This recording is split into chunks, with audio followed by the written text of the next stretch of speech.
Megyn Kelly is not just wrong. She's also stupid. Now, you probably want to watch this video and pay very close attention to it, then you know what I'm talking about.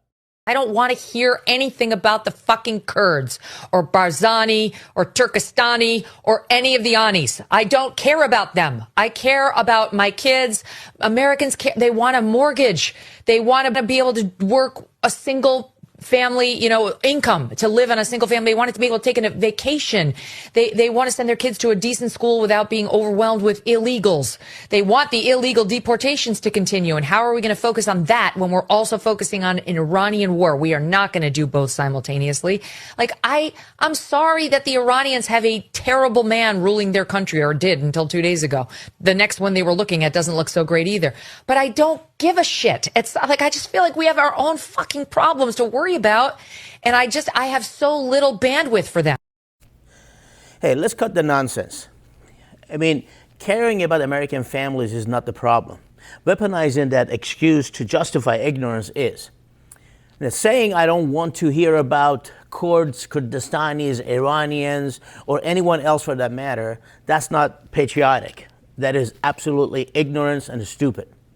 That is the kind of a short-sighted thinking that pretends that the world stops at your front door. And it doesn't. You don't get to live in the most powerful country on earth, benefit from all the global influence, and then act like global problems are someone else's issue and business. And that's not how it works. That's not how the reality is. You care about your kids? Good, as you should. But then understand this. The threats that you are so eager to ignore right now, the regimes, the instability, the extremism, and those are, think about it, those are exactly the things that are coming back around and then affect American lives, American security, and yet American wallets. Oil prices, terrorism, and global conflict. These aren't foreign problems. They become domestic problems as well. And that is the fact. And let's be honest, dismissing the whole entire group of people with vulgar language doesn't make you strong. As pretty as you think you are, you look extremely ugly when you use that kind of a language. And you think you are just so cool. That way of talking exposes how shallow your argument really is. Especially when many of those same people have stood shoulder to shoulder with American forces. While you sit comfortably at home, talking about all kinds of garbage and talk about bandwidth.